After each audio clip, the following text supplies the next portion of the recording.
Welcome, everyone, to the inaugural edition of Paradigm Drift. My name is Anastasia. I'm Shilo. And today we are exploring theories. If you listen to the show, you already know that this is a show about collecting the best theories that we can find in the world. And this evening is absolutely no different. It doesn't matter what names are it doesn't matter what letters or numbers are after your name. It does not matter where you come from. It does not matter where you are going. The only thing that matters is that you have an interesting idea. The way this is going to work is 30 people have signed up for the chance to present their ideas to the world tonight. We have put all those names into the hat over here. We are going to randomly pull names out of the hat. And if you are selected, well, get your camera and mic ready, and we will bring you out where you will have a minute to present your theory to the world. At which point you will hear our timer go off, then you should probably start to wind things down. Eventually you'll get the gong if you run too far over. And Nasty and I are going to interview you about your idea and see where you came up with it, who you are, what you're up to. But not just me and Shilo. Tonight we have a very special treat because to join us we have a dear friend, Doug Lee, who is a civil engineer extraordinaire. He is a bass player, a world traveler, and a complete devotee of extraordinary ideas in the world. And so, Doug, are you with us? I'm here. Hello and welcome. It's good to see you. Can we get some applause for Doug Lee out here? I mean, what is going on? You guys, I can't hear you loud enough. Oh, there it is. Hey, Doug. All right. That's right. That is right. All right. Good to see you, Doug. Pleasure to be here. I'm looking forward to hearing all these fantastic ideas and then maybe getting to rip a few apart. You know. We will rip gently. Yes. First gently, but then all at once. To open up the show, we have a real special treat. A friend of the podcast who has been on, goodness gracious, I think 4 times on the show. Is that true? He's been on a number of times. I want to say 4. He will correct me if I'm wrong about that. Ogie is a fascinating person. He has championed and developed the work of Stephen Grossberg, who is a consciousness researcher who developed a mathematical theory of consciousness. And I just love the way Ogie's mind works, and I'm super excited to hear what he has prepared to show us in 1 minute. So while Ogie is getting ready to come on out, I think Nasi is going to pull out the first hat pull, and the name she reads off should get ready because they are on deck after Ogie.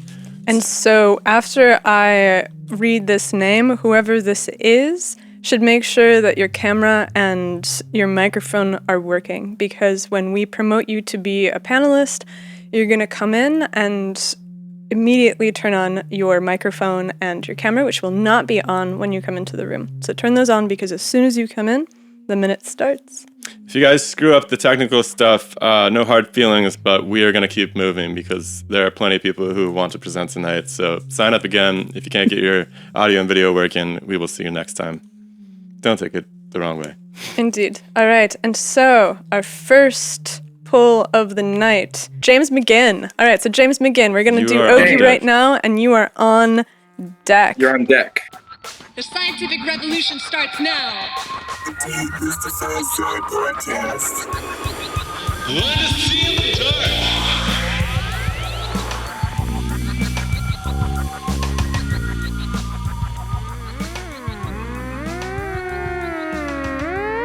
Well, hello, Ogie. How's it going? Oh, I'm very excited. All right. Well, look, we're going to get a chance to catch up with you in just a minute, but let's do our 60 seconds. Show people how it's done. You ready? All right. Is there going to be a count off, or are you just going to say go?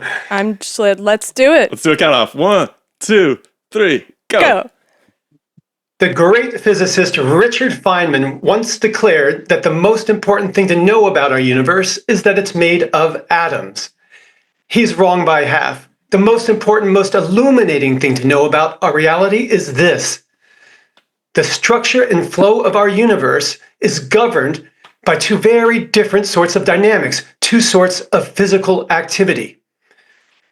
The dynamics of aimlessness and the dynamics of purpose. Some physical activity has no aim, no goal. We call this physics. Some activity has a destination, a target, an objective. We call this purpose. Or more simply, physics ensues and purpose pursues. Together, these two fundamental dynamics create a cosmic cycle that gives form to our reality. Physics shapes purpose, and purpose shapes physics.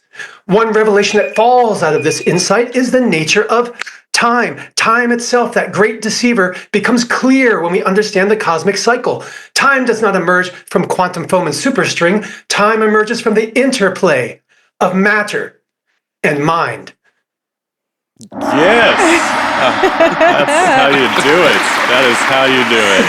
Amazing. My goodness, that was a work of poetry in addition to theorization. Wow. All right, Ogie. Physics versus Purpose. Yeah, what was the assignment? Well, it's not verses. It's a dance. It's an interchange. It's an interplay. Yes. Okay, so is there a transition from physics to purpose? Yeah, so here's one of the key concepts of this. We all know the equations for physics, and the equations for physics, time does not matter. Time, if you just look at the equations for quantum physics and such, time does not go in any particular direction, and there's no natural reason to expect it to flow. But the equations for mind, for purpose, for thought, time must go forward one direction. And here's the more interesting part. The equations for purpose, for thinking, for consciousness, they are substrate independent. They are not rooted in the equations of physics. All they require is that there is a pool of randomness that can't be tainted by other minds and a predictability to the randomness, which is exactly what we get from quantum physics. So there's a structure to the dynamics of purpose. It's kind of like a ladder. It's kind of like a ladder that turns into a cycle. And so as purpose goes up this ladder at the highest level, the highest kinds of purpose, the highest kinds of minds are operating in such a way that they can influence the equations of physics, the variables and parameters of physics. So that's the nature of this cosmic cycle. And so matter and physics are constantly giving rise to new forms of purpose, like it evolved on Earth. And as purpose rises up this ladder, eventually it gets to the point where it can start to influence the parameters of nature. Interesting. So at the top, it feeds back. At the top, our minds so powerful and galactic, so to speak, that they have the ability. But there's multiple minds, and they're competing. So the whole system is designed in all kinds of ways to prevent the formation of a god, of a single, all-powerful, all-knowing being. All these sorts of things like Heisenberg uncertainty principle, Gödel's incompleteness theorem, Church and Turing's theorems about stopping computation, all of these are related to the relationship between matter and mind. So, go ahead. Man, I love the idea that only half of the story is physics. I've been beating on this drum for a long time. I find it very strange that the cosmologists are physicists as opposed to metaphysicists. It seems like a very arbitrary delineation. That seems right on point for me. It's a 400-year-old problem. What happened, there was a great schism in science shortly after Newton, and science became its own tradition, its own tribe, to be completely honest. The first scientists were all natural philosophers. They did mind and matter, psychology and physics. But eventually they realized physics was a whole lot easier and the mind was impossible. So they just started doing the easy stuff. Physics is easy because it's aimless. The math is not that hard. You can teach a 12-year-old most of the basic math for classical physics, and they can even get a basic understanding of quantum physics.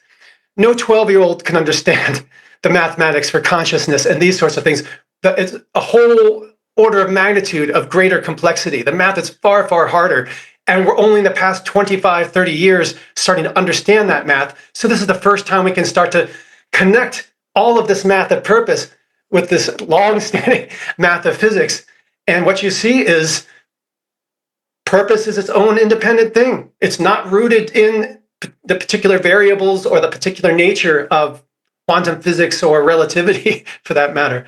And so once you realize that, you realize, wow, purpose is shaping matter itself. The key thought experiment to ponder that reveals this, if you think it through, is Maxwell's game, and what more commonly known as Maxwell's demon. The idea that you can take a box, say, of room temperature oxygen, and using your mind, a demon, extract the hot gas from it. This is an old puzzle. James Maxwell proposed it in 1867. And personally, I think physics botched it. They crapped the bed on this thought experiment. They think they've nailed it. No, they didn't figure it out. They're viewing it as a puzzle of thermodynamics, information theory, and one other thing too. But okay, I wanna give a chance. Well, first of all, Doug, what do you think about all this? Well, I love it. I think it's awesome that you've found this nice cleavage, but immediately I started trying to find exceptions to your cleavage. And one is meditation, where the goal is to sort of lose your purpose as a thinker, right? So the conscious mind, you're trying to turn it off and be physics, I guess, right? I don't know. You're just trying to be an observer and not have purpose in the state of meditation. So that's a weird little, maybe that's on the line between the two, but you got me thinking there. Second thought was, how do you separate physics from the thinker? And is it possible that, things that we perceive as physics are actually conscious and are just moving in or pursuing things in a very slow, methodical way that we perceive as being physics?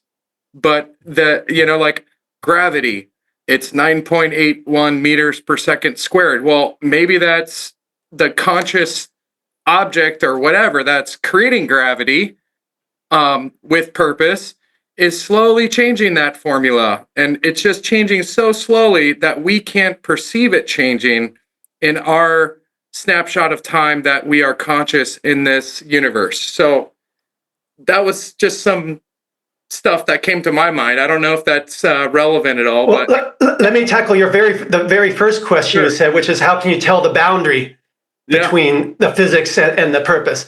Yeah. And that's by looking at the activity itself, the physical activity, the dynamics. If the dynamic is aimed towards a goal, it's purpose. If it's aimless, doesn't matter if it goes forward or backward in time, then it's physics. So you look at the actual, the change, the activity, the dynamic, not the structure or not the experience, but what's happening underneath, the physical activity. So the purpose is to not have purpose? Well, it's more that physical activity that's trying to do something, that's trying to get somewhere, that's trying to change reality in a particular way. Physics doesn't try to change reality in any particular way. It just follows the rules. But with purpose, you might want to change the rules or bend the rules. And just like we want to always find ways to bend and change the rules, so do the minds up above us too. They're after that too. I'm relieved to know who to call when I wake up and the rules of physics have changed one morning, because Ogie seems to have a handle on what's on what's coming down the pipes. But Ogie, we gotta roll. We have a whole hat full of people. One question, Nasha, for Ogie? Yeah, of course. So Ogie, how do you see this theory benefit society? What do you think are some practical uses of your theory?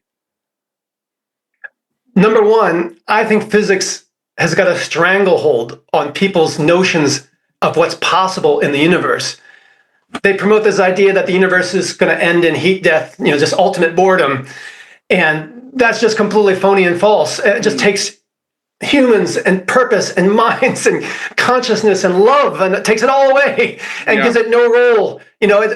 Physics has always assigned these sorts of things, sex and love and romance, as derivative of these fundamental things, that the fundamental part is the quantum physics. And I say, no, purpose is absolutely as fundamental as quantum physics. Awesome. I love Awesome. I that. like that. And I would agree with you. Fantastic, man. that I direction. hope So you thanks, will. Ogie. I hope you'll come back again, Ogie. I mean, we didn't even get a chance to figure out who Ogas was. I really wanted to take some portion of these interviews to really talk to people, because I think it's important to see that there's human beings behind these minds. But yeah, we got to keep it going. This is just the first of the night. So thank you so much, everybody. Big round of applause Thanks, for Ogie, and let's keep it moving. Thank you, Ogie. Thanks for inviting me. Good luck, guys.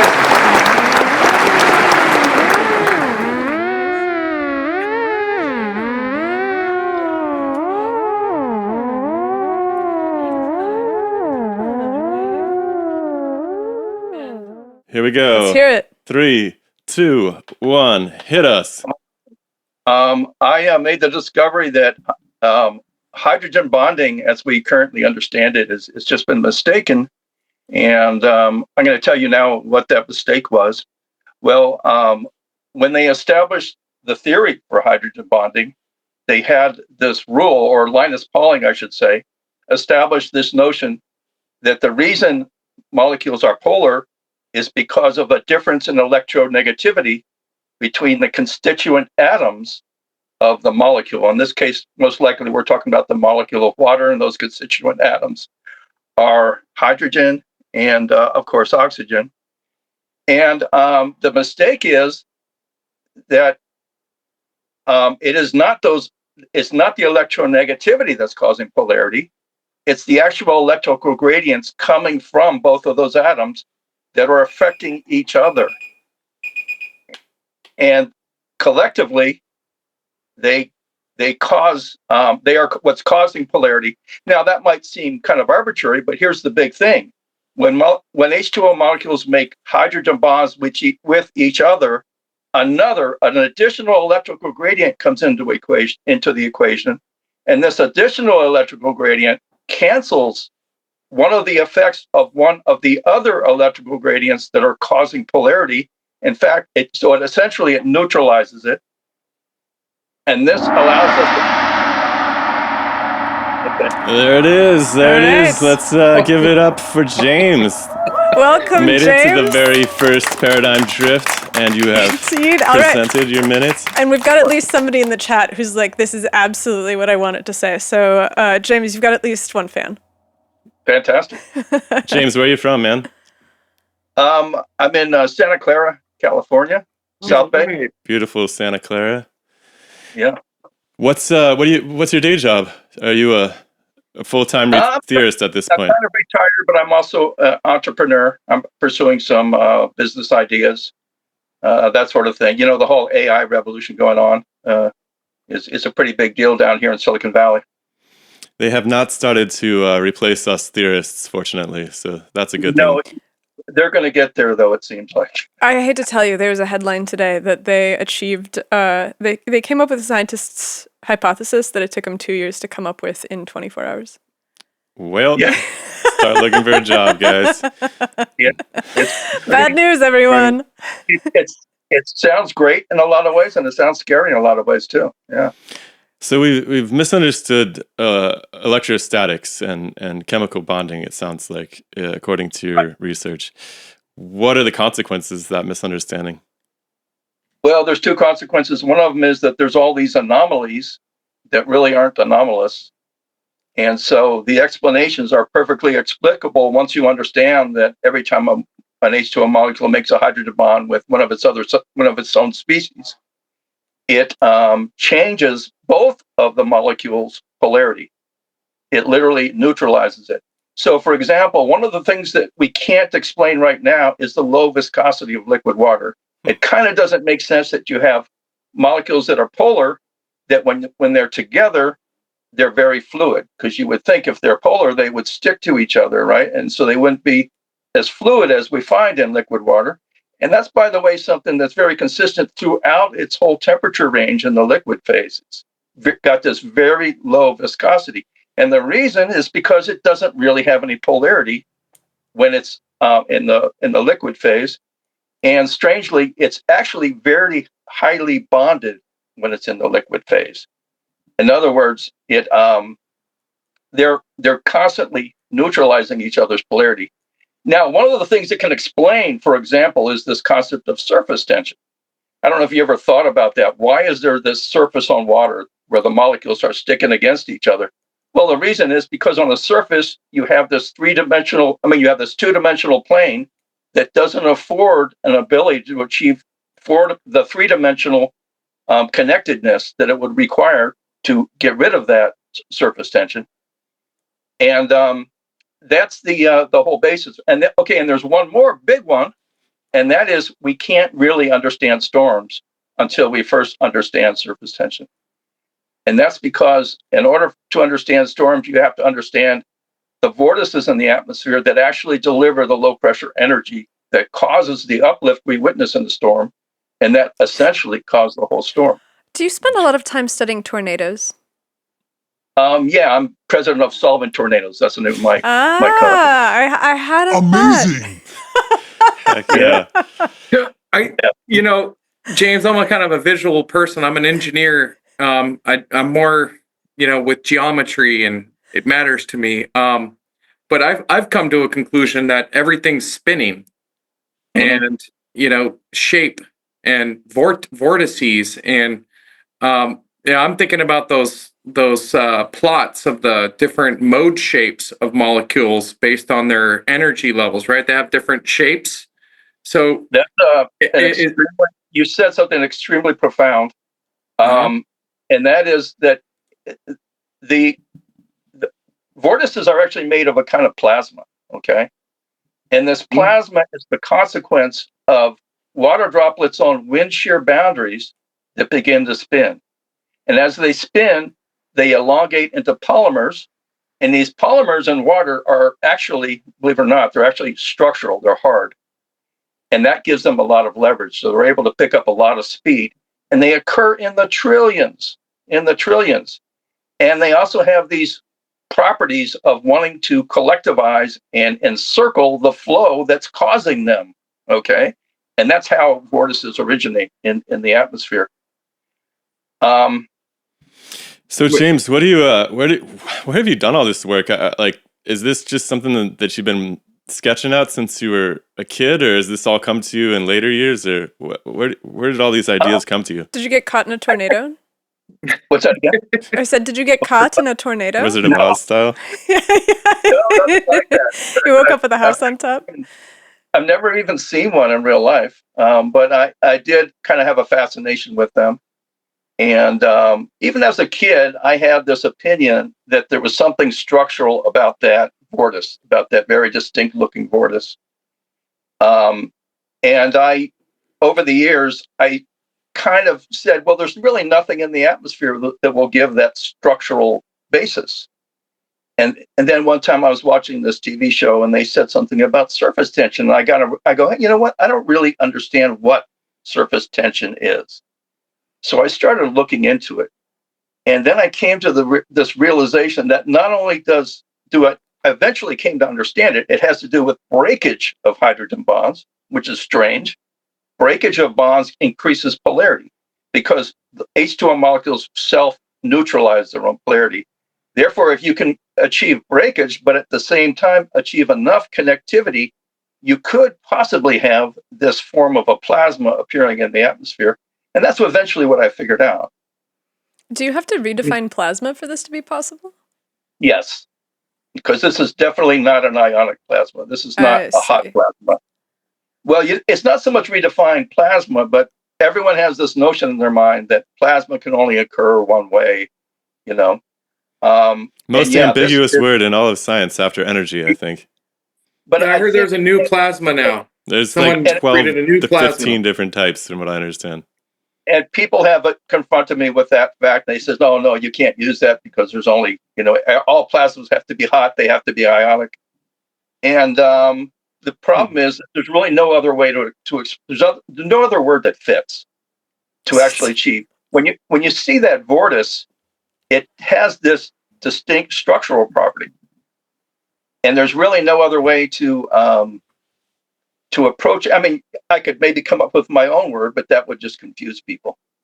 But a plasma, I'm a fan of the coining of words. Yeah, I might. I think that using the word that already means a half dozen somewhat contradictory things does not simplify the presentation. James, before we let you go, where can people read more about your works? Have you published any of this? Do you have a website, a blog, social media, anything like that where people might be able to follow up? Yeah, I have a podcast. You could find it by looking on Solving Tornadoes. And I produced a paper specifically for this today, and I sent that link to you. I imagine you didn't have time to look at it, but we get a lot of emails. A lot. If you sent us an email, we may have told you to sign up for Paradigm Drift at this point. That's our blanket policy. Right. But yeah, solving tornadoes. I have a really good article on what's that website that talks about the plasma, and the one that everyone makes fun of, the Thunderbolts. So on there, you should find one of my articles. I get 300 hits on this a day, and it's called The Missing Link of Meteorology's Theory of Storms. And that'll give you a really good introduction into the theory and how I'm basically saying that they're kind of doing voodoo, and they've been doing voodoo for a long time. They do love their voodoo. They do That's love fantastic. their voodoo. Yeah, everybody check it out. James, you did it. You were part of this historic event, and fantastic. Thank you so much for coming by, man. We will sign up again and tell us more about it next time.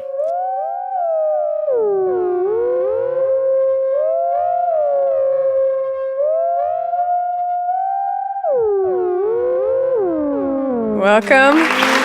Yeah. All right, Anastasia has loaded another minute onto the timer. I absolutely have. And let's count him in. 1, 2, 3. Hit it, Zarrin. The lost tomb of Alexander the Great was identified in south central Illinois in 1994 by Harry Hubbard and Paul Shafranki. We need $2 million to bust this story open before you ask. That's the conclusion. And this is the most well-documented archaeological discovery ever, pretty much.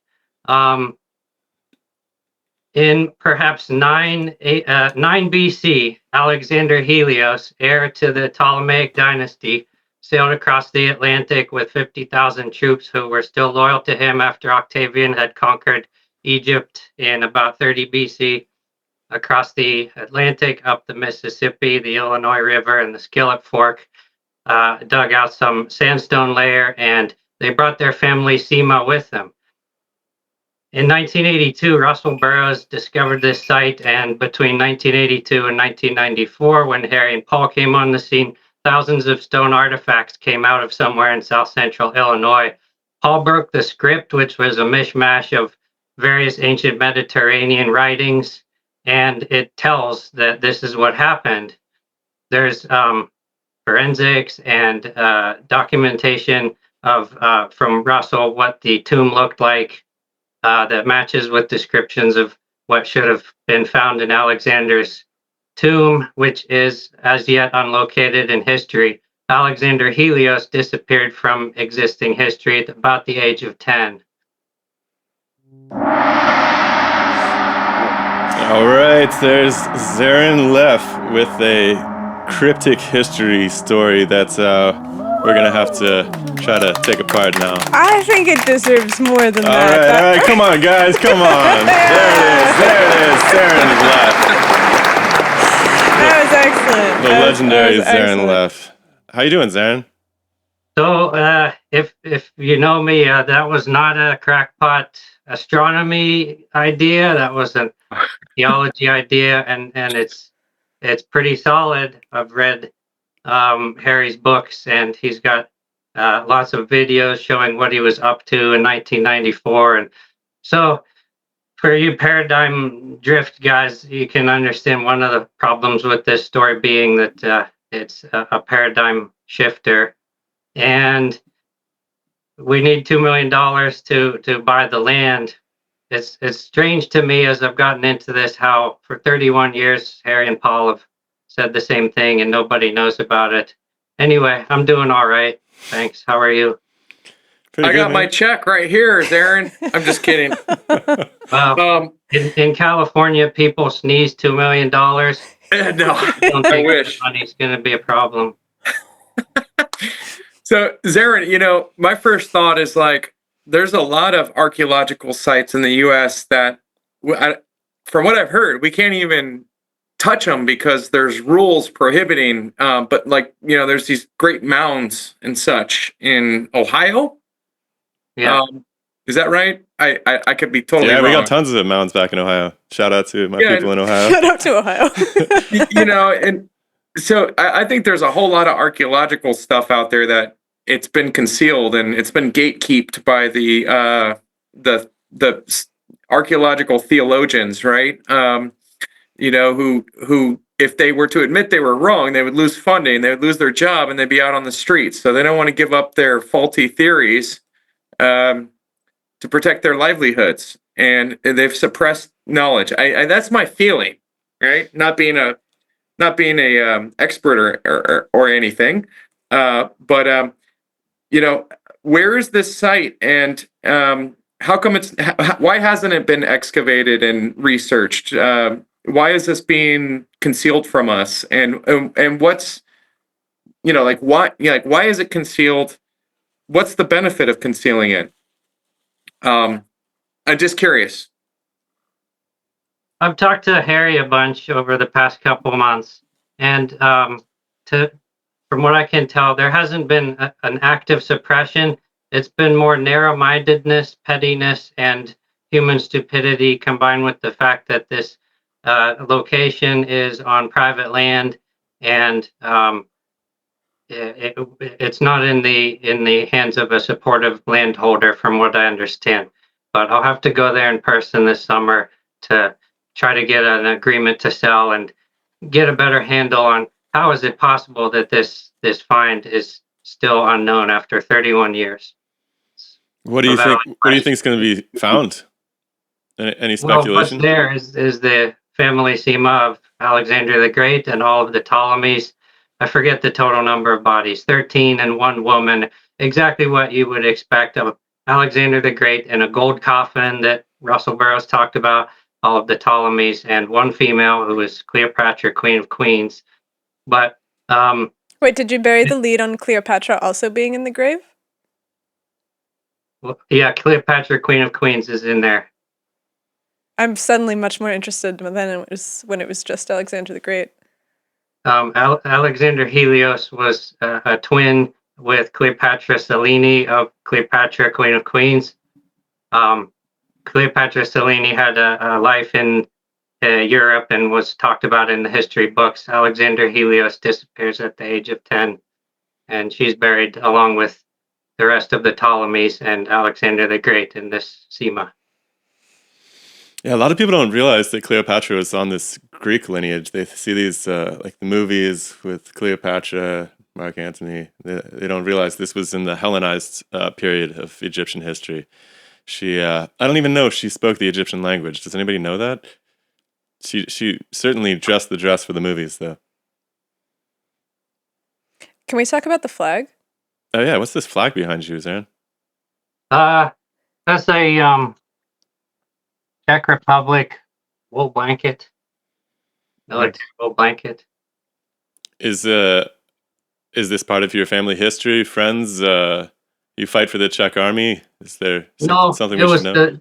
It was the thickest, warmest surplus military wool blanket on sale. I guess blanket. I love it. I don't know what that says, that we've run out of American surplus, and now we only have Czech surplus available to us. But I like it. It's a pretty blanket. Well, listen, Zarrin, you did it. You participated. You came here. You told your theory. I had an inkling you would ask me about the flag. It looks very Soviet. There's something about the eagle perched above you. Zarrin, you give tours in, where is it? Is it in Zion? Joshua Tree. Sorry. Joshua Tree. So if anybody wants to have a super far out astronomy guided night tour, like cosmic archaeology, geology tour, the likes that you have never even possibly imagined. where can people look that up if they want to learn more? The 29 Palms Astronomy Club and Joshua Tree excursions.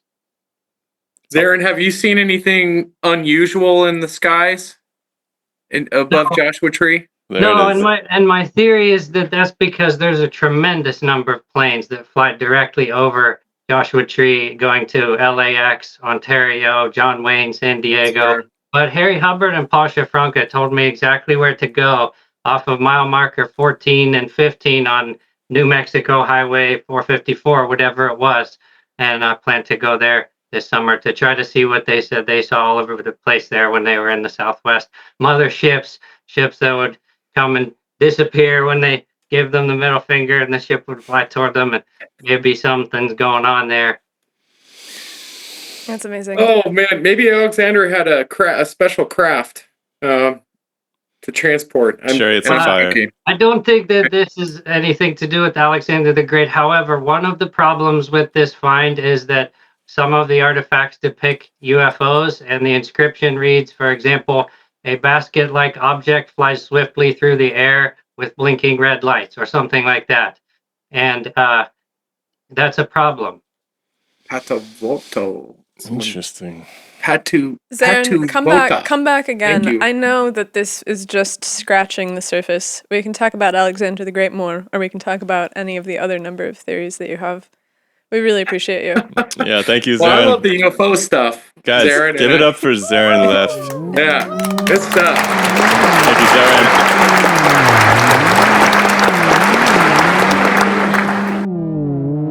I think that we should have another regular. All right, Michael Hughes, you're on deck. We're going to do Austin Baldinger, who has been just chomping at the bit. So let's get him in here. Come on, you guys can do better than that. Come on. All right. Welcome, Austin. First paradigm shift ever. Come on, people. It gets me every time. Let's count them off in 3, 2, 1. Hit it, Austin. Howdy. So I wrote, this is my presentation, Ether Technology, from Ether Tech to the Electric Universe. I tried to disprove this book. I couldn't. I researched a bunch of names, Bruce De Palma, John Searle. I actually talked to Jason Verbelli on X. He's the protege of John Searle, who created a UFO himself, also an ambient energy generator. The guy that wrote this was named Rolf Schafrank, not Rho Sigma. Rho Sigma is a pseudonym for Rolf Schafrank. Rolf Schafrank was friends with Thomas Bearden. I started looking into alternative energy guys like Stanley Meyer and learning what he had and all the stuff he made, which he's a genius. He doesn't he doesn't get the credit he deserves. Then I just stumbled upon the beautiful and magnificent Electric Universe, partially thanks to you guys. Thank you so much for interviewing Wallace Thornhill. Amazing episode. And then I started trying to figure out what is 0-point energy. And my second thesis I wanted to talk about was bees. I think bees.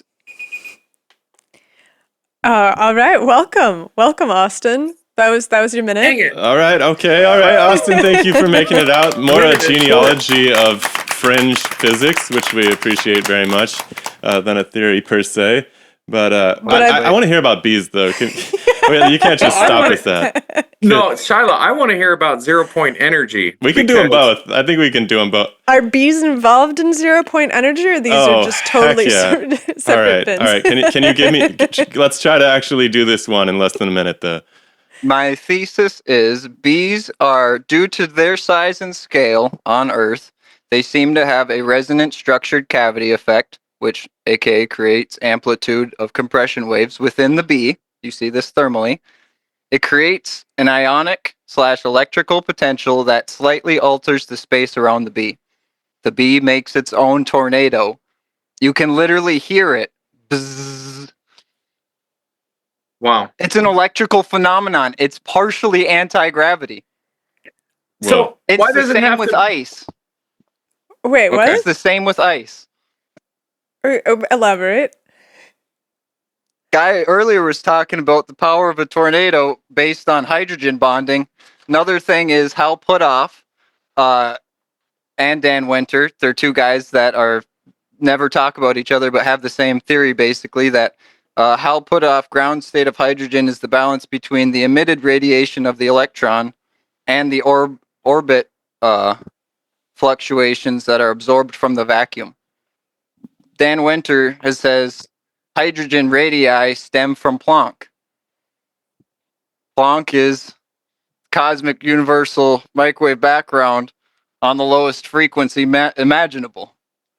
Basically, everything is engineerable. I have my own projects. This is literally a flux capacitor. Literally. Amazing. Wow. Wow. And so you got a time machine to go with that thing? Do you put bees in it? You can put anything that makes a magnetic field or an electric field in it. And what happens to it? So Does it go back in time? No, it just harvests electricity. It's just capacitors. But it's picking up the FM radio band. It can pick up pretty much every band. It's technically a gravitation. It's technically a gravitational wave detector. If you ask Dan Winter. We should get Dan Winter on here. So I'm trying to talk to him this Sunday, actually. Austin, I've never read any of these books. I've heard these names, but I always go back to my central sort of understanding, which, Same. I'm not making any claims that I have the right understanding, but everything's spin. Everything's spinning. Like my pen that I'm holding. I thought everything was love, man. What the hell? No, but I mean, this is spinning. It's spinning around the axis of the Earth, and then it's the Earth spinning around the sun, and then the sun spinning around the galactic center, and then this galaxy is spinning. All circuits. It's spin. So like this, the theories I've heard for 0 point is it's actually what happens at the very central point of a vortex, right? You got upward flow and you have downward flow in equilibrium, and then but as it gets through the center point, that's where the stillness.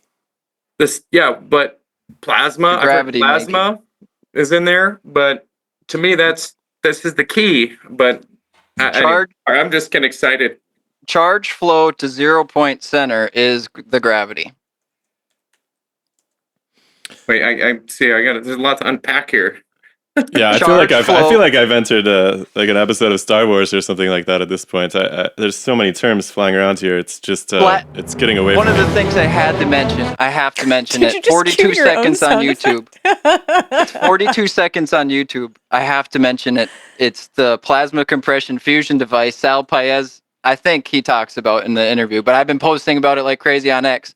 Zap energy, Z-pinch fusion. Fusion is here. We could live in abundance. If you understand this fusion device that's publicly available on YouTube, you'll understand sacred geometry is the plasma blueprint, or is the electric blueprint of the plasma age. And holy cow. All of this points to the symbolism of elites, the ancient structures we see around the planet. God, how did it take an hour for us to get to the Illuminati? This is important. Hey, have you been hanging out with Terrence Howard again? No, I'm 24. We love Terrence. Come on.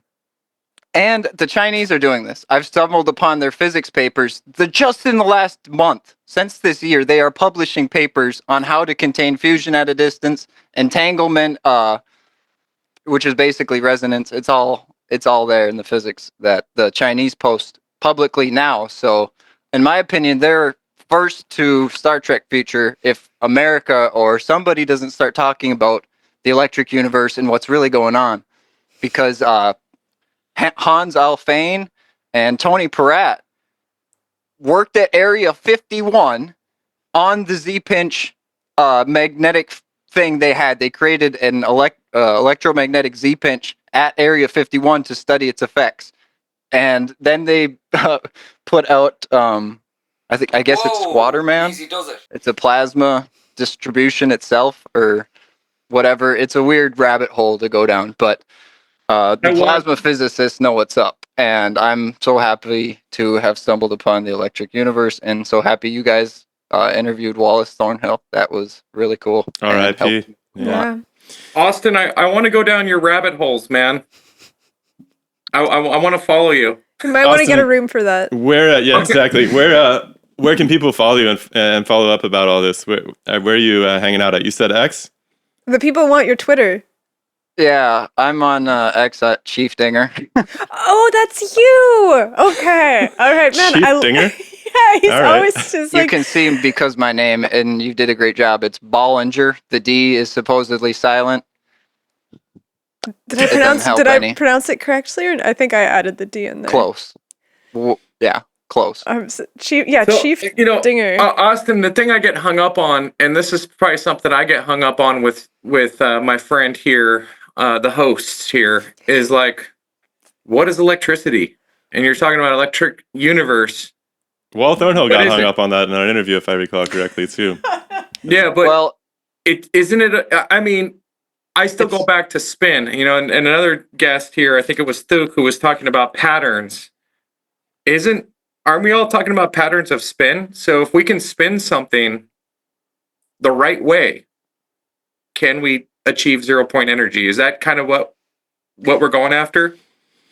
I think that is a great place to put a pin in this and move it along for today. Austin, thank you so much, man. I think you should sign up again, and we should continue this in a future episode. Thank you, sir. Absolutely. Excellent work, and love your enthusiasm. Follow him on Chief Dinger. Chief Dinger. Can you put it in the chat? Can you put it in the chat, Austin? I don't know how to spell Chief Dinger. Yeah. And then we didn't give Thuk the opportunity to plug his channel. He has Patternism on YouTube. So check that out. Apologies. Awesome. Austin. Thank you, Austin. Thank you so much. Let's give him. See you next time. Come on, guys. Give him a hand. Give him a hand. There it is. Thank you, Austin. Thank you so much. It is underway. We are halfway through the very first edition of Paradigm Drift, and we are going to bring in a podcast regular for you right now. Tell them who Michael is. Michael Hughes is the enfant terrible of the world of water. He has, since COVID, but honestly, since well before that, COVID just gave him the opportunity to start frantically trying to study the entirety of the world's knowledge about water. And in the process of doing this, Michael has been able to map all of these different things about the strange behavior of water, how it relates to biology, how it relates to disease, and he is here to give us his breakneck tour through the world of water. Welcome, all right, give him a hand, give him a hand, give him a hand. Oh, hold on. Before we send him, I did not put anybody on deck. We are going to announce who's coming on next after Michael, so they can get their business together. Hold on, Michael, 1 second. I know. I'm sorry. Somebody said that my microphone's a little bit quiet. I said that. You said that. All right. No, so you just push that thing right up to your face. It is right up to my face. All right, I bumped it a little bit. Tell me if it gets to be too loud. All right, so after Michael Hughes, we have Matthew Fox, another dear friend of the show. All right. Should we load up a minute for Michael here on the clock? Yeah, let's do it. Hold on, Michael. We're going to count you in. More water. We're going to count you in. Great. I'm learning a lot here tonight, folks. That's the idea. All right, you ready? Let's count him in. 1, 2, 3. Michael Hughes. This is Michael Hughes on Paradigm Drift. So, what does science want to do at the end of the day, right? Like, we want to know why anything happens for whatever reason. So what a biologist might want to know is why a cell might decide to turn from a stem cell into a bone cell or a fat cell, or how a cell that's normally behaving might turn back into a cancer cell. And so my paradigm shifting idea I present to you is that if we understand the relationship of osmotic pressure with the cell, then this gives us unreasonable control with understanding how these cells make this decision. And so osmotic pressure, I have my diagram here to show we have the classic U-pipe where water tends to follow the solute. But instead of having where the semi-permeable membrane allows the water to pass but keeps stuff on either side, if we replace that with a bag, then the bag will either shrink or swell to balance the osmotic pressure. And this is actually the same relationship that your cell has with the nucleus. And so what the nucleus and cytoplasmic ratios tells you what kind of cell you are. Yes, there it is. Whoa! All That is how right. you fit it into a minute, everybody. Well done. Take notes. So osmotic pressure is shaping what's going on in the nucleus. Is that? Am I on the right track with that? It's shaping what's going on in the cell. And the nucleus happens to be an ideal, which means kind of perfect osmometer with its surrounding, because the nuclear pore is big, and so it allows water and small molecules to go through to balance that osmotic pressure difference that it feels across the nucleus to the cytoplasm. So what this actually tells you is that the volume of the nucleus in comparison to the volume of the cytoplasm tells you the osmotic pressure that that cell is experiencing. So a cell in your bone is experiencing a much stiffer and a much like a higher osmotic pressure environment. And so its nucleus should have a different size relationship with the cytoplasm. And you think that's teaching the cell what it should be at the same time? There's like a reflexiveness to this? And so in the same way that like a cell, when it goes there, will like template off of that, there's a physicality to your environment that is going to inherently help you become like that, right?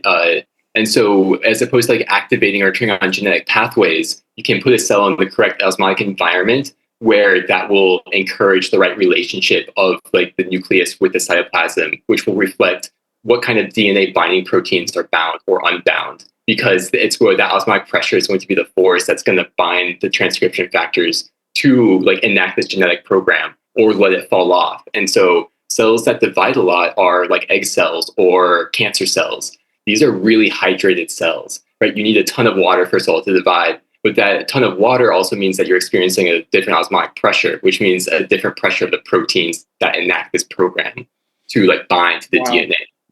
Right. All right. Michael, this is really interesting. And with my engineering hat on here, how do you manipulate osmotic pressure? And are there research being done? Are there devices that can change the osmotic pressure? Could I make an osmotic pressure gun that sends the perfect frequency vibration to, melt your bones into stem cells? Or, can I get a cancer ray gun if I knew how to, how do you manipulate osmotic pressure your brain is exactly where like I want the research to go, right? Like if we understand this, we get like incredible control over this. So a few things that do exist is there are papers showing that the osmotic pressure that a stem cell experiences will change, like what kind of cell that becomes. So it's like known. But then the other ideas that you bring up, like can we zap or can we see this? So inflammation tends to cause like swelling, right? Like one of you like play the hallmarks, the original hallmarks of inflammation is swelling. Right? Mm-hmm. And so there's a thing that I'm missing here is that osmotic pressure, it can be regulated by like sugar or different molecules around, but also by electrical ions, right? So salt in and salt out.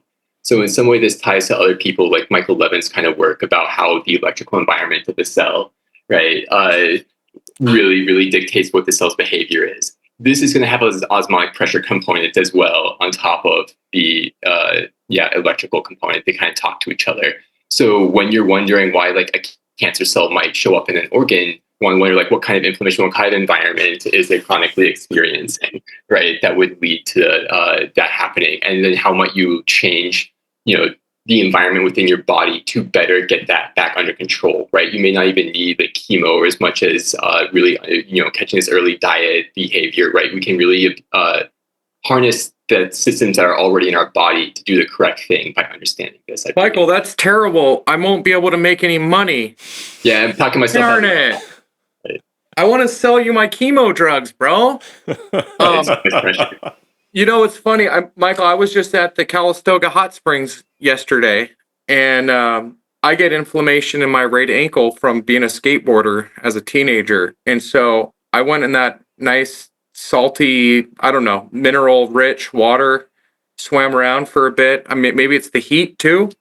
But my goodness, coming out of the hot springs after being in there, I just felt fantastic, and I had full flexibility, like the inflammation went down. So maybe there is some real, possibilities that some of these pseudo science treatments, there's actually some real stuff happening there, right? If part of my treatment involves a certain bath regime or being in a certain concentration. Salt water. People love going to the beach, getting in the ocean water. Is that playing into osmotic pressure? I mean, at least with the skin, right? I mean, if I'm in salt water, is that going to affect my skin cells in some kind of way? On some level, your skin is a pretty good barrier, but clearly, it swells up when you're in this water for a while, right? Like there's something happening there. Yeah, I think that the one point you mentioned about different kind of traditional or maybe like woo treatments, these kinds of things, right? I think that there's like a bridge to build here. I think that there's like really interesting chemistry that we're underappreciating with what is going on with these waters, and so I would wonder, like that hot spring, what's the elemental composition of water? Basically, what I'm trying to ask is how much lithium is in it, right? There's some particular ions that are like maybe more rare. There's some particular chemicals that do have really interesting water hydration structures, right? Your body's primarily potassium as like the main ion that is like positively charged. But, if you're around different, more rare ones, it's going to change the behavior a little bit. And that might be relevant here too. Wow. Interesting. I'm actually going to look this up. Sulfur, zinc, magnesium, calcium, bromine. That's an interesting mix. Dang it. Is this Michael, while Doug's Yeah. looking that up, just for folks who don't know you, where are you at, by the way? Physically. You introduced me as having this big long arc of kind of a water journey. So I'm right in the, hopefully wrapping up, trying to like write up the lion's share of my thoughts on how osmotic pressure is physically manifest and how pH is physically manifest, and then how the body harnesses these systems for mass transport, which is your metabolism, right? And when that gets out of whack, then this is again cancer, right? These kinds of things. So trying to tie these basic physical principles to these high level behaviors in the cell. And so hopefully this paper should be like wrapped up and submitted in a couple months here. So you are physically inside of a paper right now. That is the entirety of your universe. But but seriously, you're loketed in Tennessee. Is that right? Oh, sorry. Yeah, it's all good, man. I know what it's What's your like. address, Michael? Just kidding. Yeah, people are going to show up later on tonight. Yeah. To party. Cool, Michael. What? By the way, when did you start thinking about all this water stuff? I don't know anybody on Earth who thinks about water as much as you. When did this happen? When did this happen? Yeah, were you born this way? So I'm a protein structural biologist by training, and kind of came into this weird world. These proteins were having this weird behavior where they spontaneously phase separate, and so I was trying to understand what protein interactions like allow that to happen. And I was an expert in protein interactions. I could like never build my way there all the time. So it's like the one thing I'm not looking at as a protein structure person is the water that surrounds the protein. And so I like kind of was led there, but just like it was the place that the thing I was missing was hiding, was in what I wasn't looking at. Right? It was like the solid. It is the piece. It is the dark matter of biology. It's the piece of the puzzle that's never shown in the diagrams. Right. It's really hard to see in the microscope. Right. Yeah. So. Michael, see, I don't get a minute. I get to be here this whole time, but my mind's going to like creating lattices of nodes and constructive and destructive interference, right? If I have two signals, right, you get a constructive destructive interference pattern. Is it possible to project two sounds, right? So you get a diffraction, but that basically entices the water to take a shape and take concentration, right? So I have no idea if this makes any sense. In addition, is one of the sounds somebody whispering the word love over and over again? Yeah, maybe. No, but you know what I mean? Like with sound, like just pressure waves, you get constructive and destructive interference. Can you project a lattice? Yeah. Maybe it's, what do we call this in the doctor's office? I love that Michael's like, yeah, absolutely.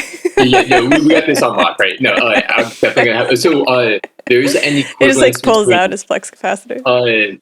Osmotic pressure and electrical activity. Like, so electrical, neuronal impulses in your neurons. That electrical wave carries with it is like a pressure wave. There's a physical manifestation. The ions that are the electrical part moving through tug on the water in a way, which is a wave moving through there, right? So in a way, if you use sound, which is pressure, then you can get like electricity out, right? There's an in and out. So depending upon like your body is actually emitting something, and then you can also put the sound in there. There's also an equivalence to motions of atoms, which is sound, and the light that they absorb or resonate at, right? So there'll be, right, if you shine the correct wavelength of light onto a fluorophore or an atom that emits light in the cell, then it makes a physical transformation, absorbs that electron, then makes a physical transformation, emits it, right? And that itself is heat, sound, that's pressure, right? And so there's equivalents of pressure into light that different structures of water in your cells will then have different resonances for light and sound. And so this interplay that you're talking about is where all this leads for the ray gun that heals you, right? Let's melt some cancer cells. It just occurred to me that we should play bingo and like generate bingo boards with things like ray gun, biophoton, UAP, pseudoscience on them, and then have a prize for whoever gets bingo first. I think that'd be really fun. All right, listen, Michael, we're gonna keep things moving tonight so we can get a few more theorists in. It's always amazing to hear your brain. I love the way that you think, Michael. And we're gonna be doing another podcast with Michael soon once he gets through slogging through this paper. Michael, where can people read more about your ideas? Is Google Scholar kind of the best way to go about it? You are a thoroughbred academic, as far as I can tell. Yeah, it's the only thing I have out there right now. Hopefully in a few months I have another cool paper there. But awesome. Someone reach out, help this man build a website. Yes, indeed. All right, Michael, we're gonna keep it moving. You guys, give Michael a huge round of applause. That was awesome. Yeah, thank you. That's how it's done. That is how it's done here on Paradigm Shift. So we got somebody else coming on deck here, and our screen is collapsing into the bizarre world of Doug's face. Oh no! Well, I just want to say the chat is on point tonight, and I saw some good chats in there. Cymatics, and what else? Ultrasonic levitation. Anyways, good stuff. Chief Dinger is always absolutely 100% on top of these things, and when present, will fill the world with his ideas. So we have Matthew Fox, who's coming up. Memes of Destruction, runs his own YouTube channel, and is an eternal presence at our weekly Sunday salons. And on deck, we have another Sunday regular, who is Joe Cook. So Joe, test out your camera, test out your microphone, make sure that you are ready. And for right now, guys, give it up for Matthew Fox. All right, there it is. Come on. Yes, that is right. That's how we welcome people to the show. I'm realizing now my camera may or may not be mirrored the right way. Does that look like a little alpha fish symbol to you? You're good. I think you got it right, Matthew. Yeah, we're good to go. All right, let's put a minute on the clock for Matthew. All right. Let's count him in. All right. You ready, Matthew? Here we go. 1, 2, 3. Hit it, man. Do it, Rockapella. Yeah. All right. Within science, we look at the relationship between different stuff doing different things. So we got things like alpha here, aka the fine structure constant. It's normally divided as elementary charge squared over 4 pi h bar c epsilon naught. Okay. That's not the point of what we're talking about today. What we're talking about today is the ability to reduce this, because you can take all this, and since it gives you a dimensionless number, you realize that's charge squared. So it's just charge, elementary charge over the Planck charge, all squared. Cool. So you take that same intuition and you look at the Higgs mass in relationship to the Planck mass. When you do it out under Wolfram alpha, you get 1.0 times 10 to the minus 17. That doesn't mean a dang thing to me. However, if you square it, all of a sudden this becomes 1.05 times 10 to the minus 34. Now, most folks, that shouldn't mean anything too. However, if you've done some physics with the extra 15 seconds I have here, this actually does come out suspiciously to the absolute magnitude of h bar. So the claim is the Higgs mass in relationship to this Planck mass squared is the absolute magnitude of h bar. Yes, there it is, my friends. We have the first mathematician of the evening. We should all be Very proud to welcome Matthew. Matt, how you doing, man? It's good to see you. I'm really doing glad you all signed right. up I'm doing tonight. all right. This is quite the vibe you guys got going on. It's uplifting atmosphere. We're having some dance and everything. It's Man, you know, everything we do on the show is so darn serious. We decided we need a little steam valve on this operation, so trying to have a good time here. Absolutely. Man, you almost broke my brain with all those numbers. I like that the gong is almost purely an academic exercise. Shilo is so sweet that he waits for everybody to finish and then he plays the gong. Well, I want people to get through their point, but we'll hurry you along if we have to. All right, so yeah, this is in the theme of reducing things to simpler patterns than jump out to us originally. What that was kind of the whole point. It's like you spit out this whole official definition there. It's like, okay, maybe you can parse that. I've thought about that, but then you look and you're like, well, this is a charge thing squared. This has got to be a charge thing squared, and then you can just simplify it to a much shorter notation communicating the same thing, which helps one to think about that. So all I did was really just kind of take that intuition, look at this. And then having gone down enough Wolfram holes, be like, oh, that's kind of weird. That looks a little familiar. And at first I kind of discounted it. I'm like, oh, it's only 3 significant digits and stuff. And then you get into the literature a little bit, and then you realize, wait a second, we've only accurately measured the Higgs to 3 significant digits, like 125, and then we got 2 digits of error in GeV. So I just thought it was interesting that if you did this you can actually put this calculation to Wolfram alpha, and it evaluates as true, even though it's rounding. I submit a ticket error because I'm like, listen, we don't have the science to say that this is true. I just thought it was an interesting thing, so I'm writing a little paper on it. So I'm kind of in Michael's world right now. Matt, by the way, for folks who don't know this, so Matthew lives at a physics monastery, which is... I'm on the East Coast right now. I'm heading back in the next week or so to northern Utah. Yeah. Can you tell people what a physics monastery is exactly? That's a great question. It's a place to discuss scientific stuff and things like this. It's basically just right now we're currently self-supporting. We got a nice townhouse in northern Utah up in Logan there. If anybody happens to be going around, and feel free to strike up some correspondence. And as long as you're not too creepy and everything, maybe come by. We can talk some science stuff. What does the day in the life of a physics monk look like? We get up, we start doing breakfast. If somebody's already had an idea, we have a whiteboard readily present there. What's for breakfast? You just kind of write the ideas on. What's for breakfast?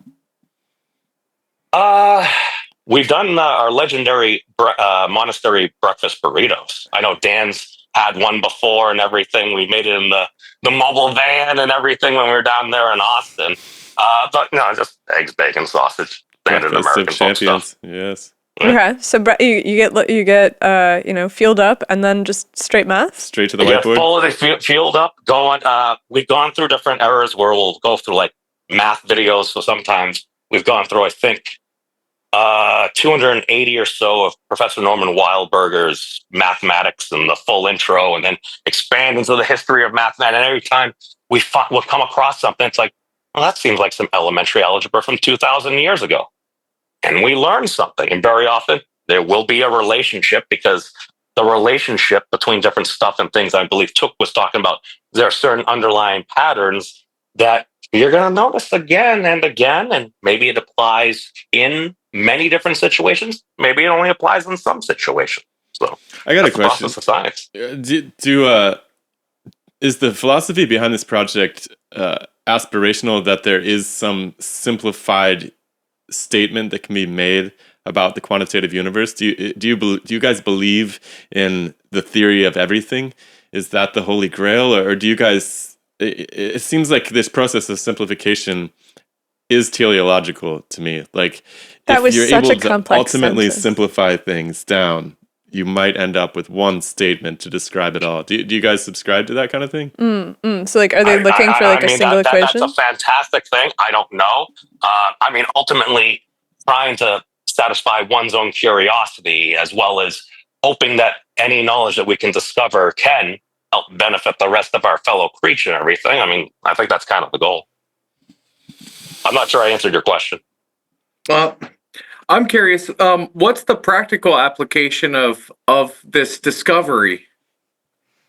That's a great question. That's going on the bingo card. Again, this is private. I'm going with the stuff you can literally just put into a calculator. It will return true within some error bars there. Ultimately, we're going to need higher precision measurement for the Higgs to probably another 2 significant digits or so in order to see if there's some there, because right now we only have 3 significant digits. The next 2 are error. I'm just trying to leverage H bar, which we have defined at 10 significant digits, and the Planck mass, which is defined at 5, to try to predict a few more digits of the Higgs mass if this were to hold. Well, in engineering, we need at least 4. So you're not at engineering level yet. Exactly. I'm not even good enough for engineering right now. So I actually feel like I'm inside of a calculator right now. Send you the sound effect for that. Okay, so sometimes it feels like math is just people finding operations that somebody else has done and then being like, I can do this operation in a slightly modified way. Is that what's happening here? I mean, maybe it's because this is literally the same thing as this. That was the whole point. You've got a thing over a Planck thing squared. We got a thing over a Planck thing squared. So I'm just assuming that nature is simple, and maybe there is something to this as well. I originally first wrote it off because it was off by like 2.5, 3 sigma. So then I had to multiply it by a hyperbolic tetrahedron square divided by that. But then I watched another YouTube science communicator, I think the bad boy of science, shout out to him. And he used a measurement, and I'm like, wait a second, the CMS measurements, this comes out to be 0.2 sigma away. So depending on the experiment you use, whether it's Atlas or CMS, is actually pretty solid agreement, or at least good enough for me to write a short little paper on. So, Derek asks, "What does it mean if it's true? What is that? What are the ramifications for the physics community?" This is the calculation, the interpretation from there. My best bet is, again, I'm not a quantum mechanic or mathematician by trade. I'm a dude on the internet that's interested, like a lot of folks out there. My thing is, okay, if the Higgs is a spin zero particle, maybe the mass of the Higgs is what it is in order for the elementary unit of action to act. So it is less arbitrary than formerly understood to be. I mean, it might solve a lot of things. I'm sure there's going to be some mathematical set or group or rotation that you would need to elaborate on in order to have this come within the standard model or some other iteration of whatever one is trying to put together. So ultimately, I don't know. I'll take that. Are there other patterns in nature that are thing over Planck thing squared that give you meaningful values? I'm pretty sure there's a number of different combinations, because if one of the things that I've noticed and I learned from Thad is you can break down the dimensions that we measure into 5: time, space, charge, mass, and temperature. That's the only reason I was able to do this. I took Thad's method, and I'm like, well, you got 5 dimensions of things. Pick one and look at the different relations. I'm pretty sure there are, but don't hold me to that. Interesting. All right, Matthew, I think we should move it along so we can get some more people in here, man. But right on. You did it, dude. You came on. You participated in the historic first event. Everybody give him a hand. Give him a hand. Thank you, Matthew. And on deck. Oh wait, hold on. Sorry, Doug's got one more. No, what's up? No. Where can people find Matthew? Yeah. Where can people follow your work up? On the YouTubes at the Memes of Destruction, or on the Twitters at Meme Destruction. There it is. Excellent. All right, guys. All right, one more thank you time so for much, Matthew. Thank you, guys. Yes. Who do we got coming on next? We got Joe Cook on deck coming up for us.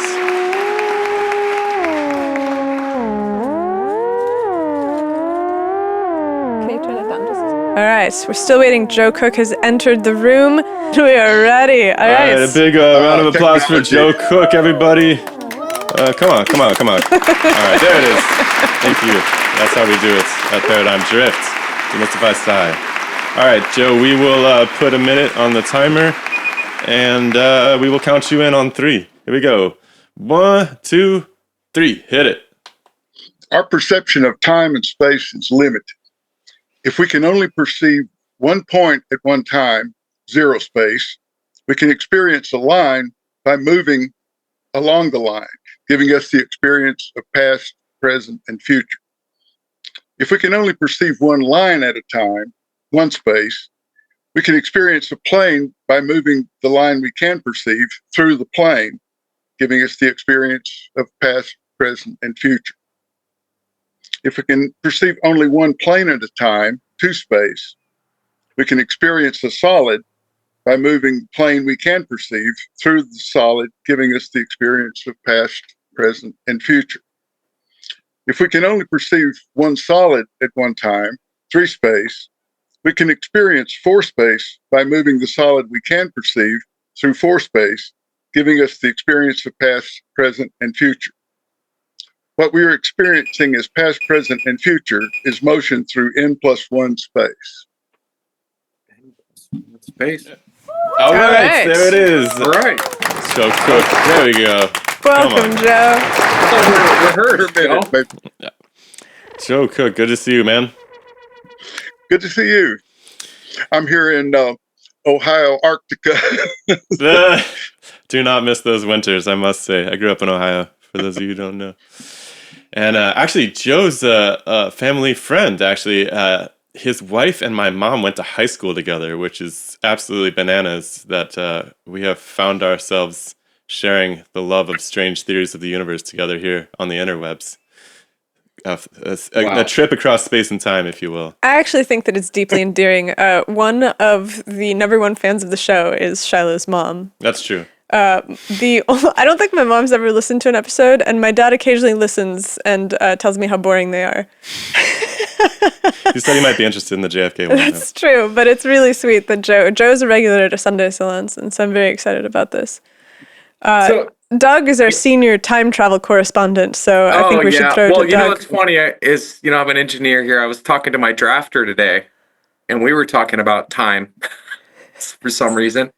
But I like to think of it as like the mouth of the Ouroboros, right? So you got the big Ouroboros, and then you have where the snake eats the tail, and that we're all on this circular path, and that we just perceive time as a sequence of snapshots of the universal donut, if you will, or the Ouroboros. But I like that you were starting out with like on a point, and then if you want a line, you got to move. You just got to move forward, right? And then you can create a line. But each snapshot of time, or I don't know. That's where I'll drop off here, Joe. But what was I guess if I had a question for you, what's the significance, the importance of going from 1D to 2D to 3D to 4D? As far as you said zero space moving along a line, and then you said if we can perceive a plane. What's the significance of that part of your theory? Well, there are two significances. The mathematical significance is those are the exponents. A point has zero space, so its exponent is zero. So it's infinity to the zero power, which is one. And then infinity to the first power is one dimension. It's like having the number of variables, that you can deal with at one time. And I've gotten to the point where this was a thing that I used to teach computer drafting, and this was a fragment of the thing. The first thing we did was try to blow people's minds when we were trying to teach them how to do 3D models. And the hardest was getting draftsmen who were used to 2D into 3D. So you just had Joe, how is it I was talking to my drafter today and this subject came up? What is the coincidence here? Jung would say that's synchronicity, but I'm not sure about that. It's funny stuff. We have a highly enriched engineering environment.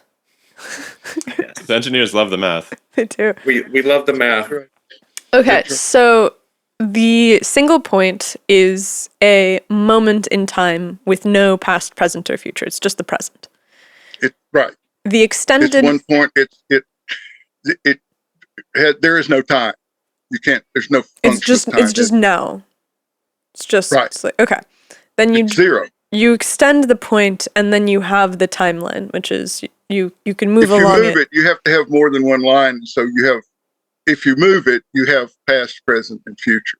Okay, which is like the timeline that we live in. So far, I'm with you. Exactly. I can even go with you to the next level, which is that if you take the timeline and you sweep it up to create a plane, there's like something I can almost get a handle on what the experience of that would be like, because it would be like experiencing all of time simultaneously and being able to kind of deal with past, present, and future all at once. But then when you go from 2D to 3D, I lose the ability to envision what the experience of that would be like. Do you have an experience that you think that would be like?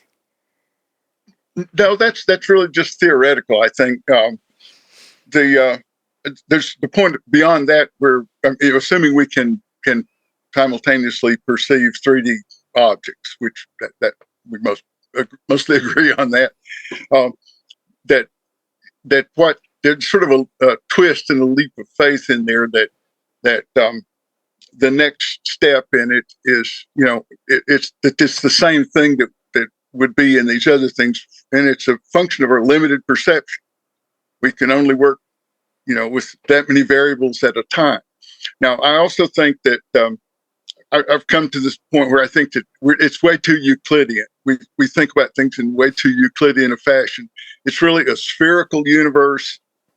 Everything, everything that in nature is a sphere or a spheroid. There's very little that's actually rectilinear, even crystalline structures. That's one of the few things that are geometrically Euclidean. But the propagation of energy and things like that is all spherical or hemispherical or some spherical thing. It's all to me, Joe. It's toroidal. Well, the electromagnetic field around the Earth, it's a toroidal pattern. If you look at the electromagnetic field around the sun, your body, a tree, there's a toroidal nature of it. Anyways, there's some things like that, like toroidal magnets don't talk to each other. There's some things like that, but if it may be that may be a form of things, but I don't think everything's toroidal. What do you mean they don't talk to each other? Sorry, I can't let that one go by. Okay, this is an electronics thing. If you have like a regular, just a coil, that you have two electromagnets or something, they'll talk to each other. There's the magnetic fields go over. If it's a transformer, yeah, and if you have a toroid, that's the core of the transformer. It doesn't go outside itself. You put the wire around, all around the toroid, and it doesn't. You can put it next to another one. This is used in power supplies and stuff all the time now. When you don't want that interference, basically, yeah. Exactly. I see. Exactly. So I don't know. That may be a special case with the toroid there that is. I'll have to look into that. Certainly is a form that's non-Euclidean, though. It's true. All right, I'm going to ask Doug's question. What do you think that this reconception of reality will benefit mankind to the tune of? Well, I think it can make us open to some things that we sort of deny because of our version of time. If what's past, present, and future can exist simultaneously in higher dimensions, and there may be some way we're tapping into that, then there may be some things that we consider metaphysics, even that may not be. It may be physics too. Joe, if I can interrupt here, I got two thoughts for you. One is I live out on the coast, and my commute is through a windy forested road, and there's times when I hear my mind say, "Hey man, you got to slow down today," and so I go, "Okay, I got to slow down." 2 curves later, big buck standing right there in the middle of the lane, come around the corner, hit the brakes, and I stop within a few feet of him. And I'm like, golly, how did I pick up that I need to slow down? And there's other nights where I'm like, dude, I'm free and clear. I'm hauling butt, and this is my private racetrack. Look out, folks. Watch out for me. That's one thought. So how does that work? I don't know. People call it intuition. But I want to just leave you with this thought, and I just verified this, but your brain has about 100 billion neurons, and they fire at 5 to 50 times per second. So this is just my own interpretation of your theory, or a similar thought I've had, is that every second, your brain's firing up to 5 trillion fires, 5 trillion fires per second.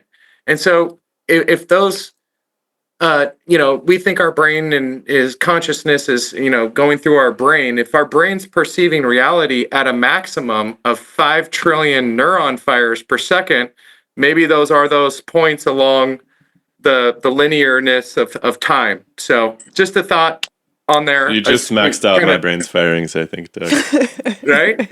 But like consciously, your brain's firing, and like your brain is using its 5 senses to piece together this reality, right? So I have 5 trillion opportunities to generate a feeling through my skin, through my mouth, through my nose, through my ears, through my eyes. I'm creating 5 trillion images per second, and I perceive it as reality. So anyways, just wanted to throw that out there. Don't know if it's... Yeah. Well, things like deja vu, and I've had experiences at battlefields. I've been to several battlefields that I could just smell the powder. And wow. I had a sort of, that was a looking back sort of thing. And I think the place has something to do with that. That may be magnetic too. I don't know. But and I went to the World Trade Center in 1997 to go up there one nice Sunday. I was going to go to the World Trade Center, and I couldn't go in the door. Something just creeped me out about it. And for 4 years, I didn't know what it was. It creeped me out, but there was something there. I don't know how I knew that or what, but there's something. So I think if we back off of our close definition of time, that perhaps we can observe some things that we see as anomalous that aren't, maybe. You should start keeping a notebook of these things. I'm writing a book about it. Oh, I love that. Oh, just writing a book about it. No problem. As one does. All right, everybody. That's Joe Cook. Joe, what's your book called? It's called The Larger Pattern. It's from a quote from Ursula K. Le Guin, that once you've seen the larger pattern, you can never see the smaller pattern, the smaller part, as the whole again. And it goes through a lot of different things. And I'm in galleys with it, so it probably won't be out for a little while yet. But I'm working on it, and I'm going to have enough to get over the hump with it this time. That's awesome. I look forward to reading it. Are you on any social media or anything like that people can? I love the idea of Joe on Twitter. It just doesn't. No, I eschew that sort of stuff mostly. But you do some music. I'm on email, and I can plug I'm a shanty singer. We do sea shanties, and we're the Hardtackers, and so I'm Joe at hardtackers.com, and so I do email with people. Awesome. So, we actually have your CD sitting over here, but we have not found a CD player in 10 years or so. So we're still on the lookout. But yeah. All right, Joe Cook, everybody. Thanks, Joe. Thank you so much, Joe. Thank you for coming by. This is Thank you. Historic event. Come back again. First paradigm drift of all time. On deck. What do we got Shane. We got Shane Simonsen. Shane's been on the podcast in the past. I think we actually have done 2 episodes with Shane. 2. He is what would you say? He's a goat farmer. He's a goat farmer. He's a biologist, theorist type. Yeah, he's also a novelist. He's right. also, I would say, like a doomer optimist. He's also trying to set himself up to be able to collect the decaying pieces of the Empire's megalodon as it falls apart in order for him to be able to sustain himself for a few extra years. Also maintains an exquisite collection of seeds for drought-tolerant, zero-input agricultural plants. Shane, Send me some, please. welcome. All right, guys, give it up for Shane. Come on. All right, there you go, guys. Welcome to the show, Shane. All right, let's put a minute up on the timer, and we'll count him in. Okay. All right, ready? Sometimes you count 1, 2, 3. Sometimes you count 3, 2, 1. So I'm just gonna defer. I'm just trying things out. It's the first edition. I'm just gonna defer. Let's see what works. All right, I'm gonna go with 1, 2, 3. Ready? 1, 2, 3, go. Okay, so what if life as we know it didn't begin once, as in Luca, the last universal common ancestor, but twice? And that is the real reason why humanity is alone in the universe. So we know that prokaryotic life emerged on Earth as soon as it cooled, but we must remember that Earth actually cooled twice. First time as an isolated planet, and a second time after it collided with the proto-moon. So I propose that prokaryotic life emerged independently, once on Earth and once on the Moon, because both of those bodies had an opportunity to cool, only for those two independent strains to be brought together by that improbable glancing collision. So the implications of this, the vast majority of habitable planets are isolated individuals, and they are likely to only develop one prokaryotic kingdom, which as soon as it forms, it sucks up all of the prebiotic soup and prevents other strains from evolving. And Earth is the rare exception to this, with two distinct prokaryotic lineages that could later undergo endosymbiosis and create complex eukaryotic life. Whoa, that was excellent. I mean, it's hard for me to tell if it's the theory or the accent, but excellent work. Oh, thank you. What do you think, Shilo?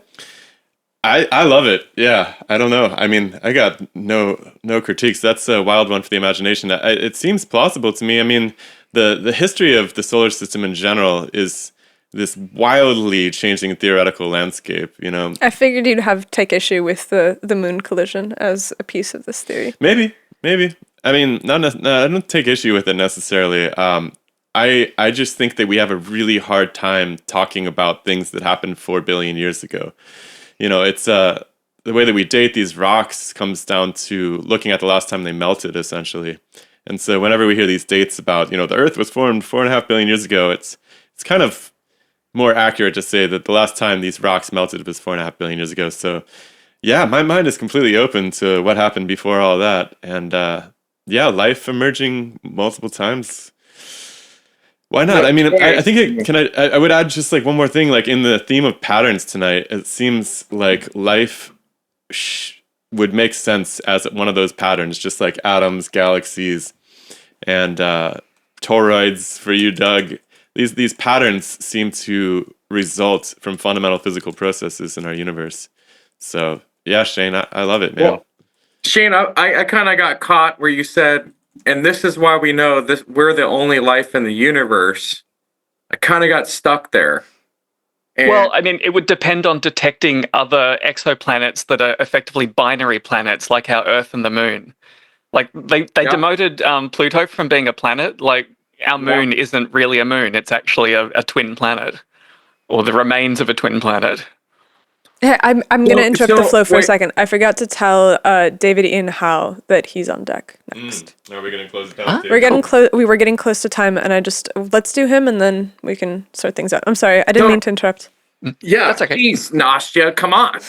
No, but here's what I'm wondering, Shane, is why limit the interaction just between our moon and our planet? Why couldn't we? Oh, conceivably, what if a little piece broke off the moon and a little piece broke off the Earth, and they're both floating out willy-nilly through the, and then they run into Mars, right? Possibly. Like, why use your theory to say that this is the reason why there's only life on the planet? And why not say, well, this is a mechanism in which life can form, and this is what is the reason for this beautiful planet we have and all the rich life we have, right? Having these two worlds mix, but what's to say that this didn't disperse further than just here?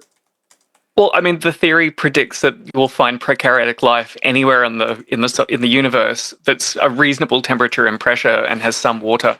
And that one prediction that would come from this theory is that there should be microbial life deep in the crust of the moon because it still has a molten core. So there will be some zone which has reasonable temperature and pressure. And sending a drilling rig to the moon is probably more achievable than colonizing Mars. And ideally, you would see just one of the two prokaryotic kingdoms that you find on Earth on the moon, though maybe they've been completely mixed up in both of those bodies. We've have both strains. contaminated the moon already with the moon landers. We're like 4.5 billion years too late. Allegedly. For lack of contamination. There's another interesting implication of this. So if complex life has to come from mixing together two independent prokaryotic strains, and there's other independent prokaryotic strains all over the universe, if we want to meet complex aliens, we actually have to make them ourselves. We have to take two or more strains of prokaryotes that formed on completely isolated planets, bring them together and reproduce the endosymbiosis that leads to complex eukaryotic cells. Okay, so, but what about the Vallis marinaris? Do I say that correctly? Because every time I say it, I think of marinara sauce, and I'm like, they can't possibly Sounds make Latin to me, which is basically marinara sauce. All right. What about it?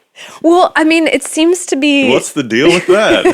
It seems to be a sign of some kind of enormous collision, right? It's supposed to be a rift valley, but anybody who's stared at it for more than 5 minutes has probably independently arrived at the fact that it looks like some kind of gouge or scar, because it's some kind of electrical discharge. Oh, it could be electrical discharge, but I think that is it possible for it to be a physical interaction of two bodies in space, or am I just totally off in the... How has Velikovsky not been mentioned in the comments section yet? This Bingo! is unbelievable. Come on, guys. If you want to throw a more grand theory on top of this, is it possible for two planet-bearing solar systems to merge into one? And could that be behind why we have such a weird distribution of planets now that we've seen and measured the planet's distribution in other solar systems? Okay, well, that's... Okay. I love that. So you have two different types of solar systems that come together that have some uniform subset of planets, and then some get ejected, some stay, but it's a very collisionary period. Because, I mean, we probably... Can I add a little piece of support to that? Dr. Astronomy, yes, please. One of the cool things that's happened in the last 10, 20 years, really, is that we've started to see other solar systems for the first time and be able to study them. And one of the craziest pieces of that puzzle is that most of those solar systems contain planets that are very similar to one another. That's what Shane's saying. He's and our solar system is this weird odd man out, where we got this bizarre grab bag of planet types. We're missing the most common type of planet, right? These super Earth, mini Neptune things. And even the ordering of our planets is bizarre. It doesn't seem to follow the same nice patterns as other solar systems. So something seems to have happened. Could that be the consequence of two suns colliding and merging? And then it's the Brady Bunch. Where the hell is our partners? Like, most stars have binary partners. I think the number goes up every year. I think they're at around 85% of stars have binary partners. Where's our partner, guys? Well, isn't it supposed to be either Sirius or Barnard's star? I remember that episode. I loved it. I'm like, we have candidates. People have been by to tell us. So is every planet in the solar system then contaminated with multiple forms of life because there's been multiple collisions? No, the Moon-Earth collision bringing two independent prokaryotic kingdoms together is the rare event that makes eukaryotics possible. But the clouds of Venus, the moons of Jupiter, like other bodies, even Mars, because it had a previous wet phase, they may have their own prokaryotic kingdoms. So when we go out hopefully, and identify them, we might find that they're as different from bacteria and archaea. They're like a completely third kingdom of prokaryotic life that would support this theory. And yeah, dig the moon, drill into the moon and look for bugs. Are you? Seems like for people who don't know you, you're saving up a bunch of seeds and stuff, right? Are you planning on another one of these collisions anytime soon? No. There's much more mundane things to get through. Can you tell people what's going on in that in those bins behind you back there? Oh, that's just the last decade's worth of varieties that I've run through zero input agriculture to find crops that like growing without changing the environment. The domestication that started agriculture, that was just the first very crude attempt, and I think we can go so much further. My new book, Taming the Apocalypse, is where I survey the entire tree of life for future domestication potential. I think we've barely started in the last 10,000 years. What's your top 5 potentials for domestication? 5. Or so just top horse, 1. Let's do top 1. Just the top one. The horse completely transformed society and civilization. But I think the elephant would be even more transformative, particularly for enabling forest-based agricultural systems, whereas horses help turbocharge grassland-based agriculture. I thought you were going to say trampling. Domesticate those last few elephants. And you can hybridize African and Indian elephants. That would probably be the best way of scrambling the genetics we have left. Because there used to be like dozens and dozens of elephant species. We're down to like 2 or 3.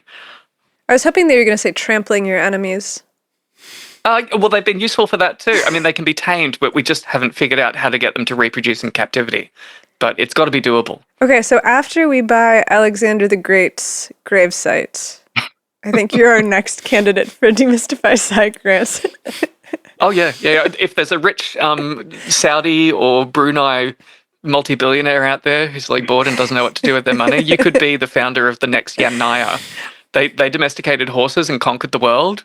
The first people to domesticate elephants will have the same strategic advantage, particularly if we don't have diesel to run machinery anymore.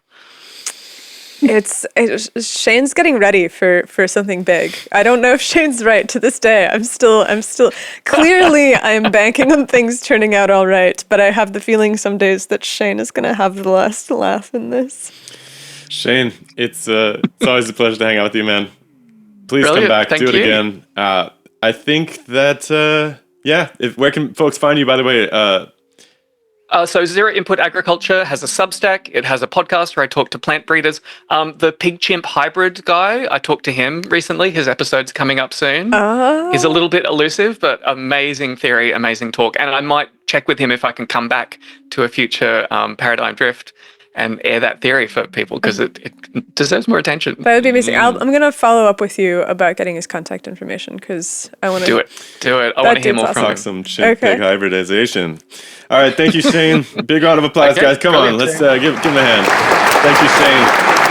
And I think that we've just about reached that time in the evening. I think that it's about time to wind this thing down. And we got one more former podcast guest for you guys. And his name is David Ian Howe. David Ian Howe he came to our attention because he studies the anthropological connection between humans and dogs. And so a lot of his content is about the domestication of dogs, but he has also gotten into the habit of recreating ancient stone tools with traditional knapping techniques. And so this is somebody who is kind of living their discipline in almost the same way that Shane Simonsen is, where he's making work about his ideas, he's expanding the frontier of knowledge, and making really badass stone tools as well. So we're waiting for him to get all of his camera and everything on. And here is David Ian Howe. It is so good to see you. Yeah, you are on, sir. David, welcome to Paradigm Drift number 1. And you are closing out the evening for us, sir, so let's put a minute on the clock. I was going to see if people wanted to do one. All right, well, Nastya's flirting with the idea of bringing one more hat pull on afterwards. We'll see how you guys feel about that. But David, thank you for being here, and let's see what you got. Want to count them in? Ready? 1, 2, 3. All right, hit it. Okay. So I want you guys to picture, like, close your eyes if you can. I'll tell you when to open them. Picture an apple. And if you can picture that apple in 4K, you're doing great. If you can't really picture that apple, it's a little blurry, you're doing just fine. But if you can't see it, you have something called aphantasia. You can open your eyes, which is the inability to process mental imagery. I learned I recently had this a couple years ago, and a lot of stuff made sense in my life. Oh, cool. But the other thing that I want to say this with is I was wondering, is that a vestigial thing that's left in our brains? And if you notice, around 37,000 years ago onward, all those great cave panels in Chauvet in France and Spain and Italy start to boom with cave art. Indonesia as well, other places around the world. And I was wondering, is that a vestigial thing? If it is a vestigial thing in our brains, at some point, did humans just kind of snap one day and were able to visualize things a lot better in their brains, which you can see evidenced in, these cave art panels and things. And obviously humans had, like, Neanderthals had the ability to make complex stone tools, but they were a lot more rigid, and it didn't take as much creativity in it as much. But they were able to do it. But yeah, this not paradigm shift, but this shift in mental imagery, I do wonder if that is a ancient human versus modern human trait. That's the that is quite a thought right there. There's something absolutely crazy that happens, right? The birth of abstract thought. What is that? Why do we have humans evolving for millions of years, and then all of a sudden one day we got cave art, and we got burials, and we got language? Well, God knows, but at some point, very recently, we have languages appearing, poetry, music, mathematics. My goodness, like what was the switch that got flipped? Nastia's got thoughts over here. Do you think that animals are all like obligate aphantasics? So this is something I would love to know more about, especially with like elephants or dolphins or any proboscidean or cetacean like that. Chimpanzees and stuff for sure. I know they have a better, I can't describe the memory game, but like they see a bunch of numbers on the screen and can do it in order. Whereas like that mental picture is still clearly burned into their head longer than ours, which is why they do it faster. But I don't know. Like, could my dog visualize me when he's dreaming? I know they visualize their owners and stuff, but not sure. But I have run into many people in my life that... How do you know they visualize their owners? Sorry, you can't just drop that on us. Yeah. So I don't know if they visualize them per se, but I do know there's been like dream studies on like they do like, or they're playing with their owners and things like that. I don't know if that's 100% true, but I have seen from like whatever the brain scans are, they're enjoying play. So it's presumed that they're playing with their owners or with other dogs. So they've mapped play brain in waking dog life, and then they map dream brain and see a commonality. Is that how it works, David? To my understanding, that would be correct. Whether it's the owner that they're seeing or not, I'm not sure, but I did see something about that. I couldn't quote it.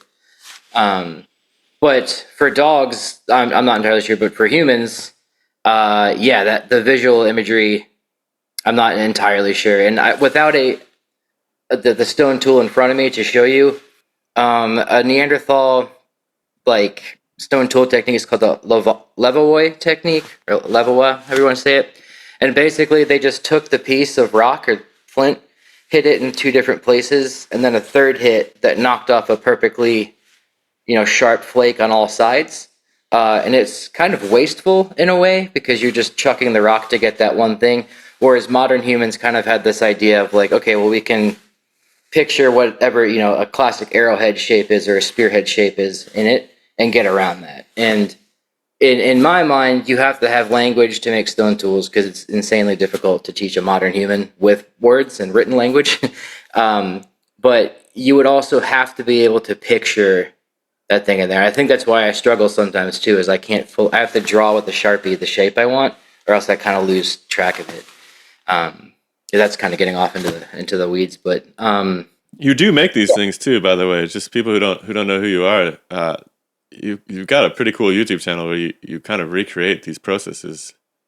Yeah, thanks. It's I always argue to people, like, you truly can't get into the mind of how people lived in the Paleolithic without making stone tools, because it does.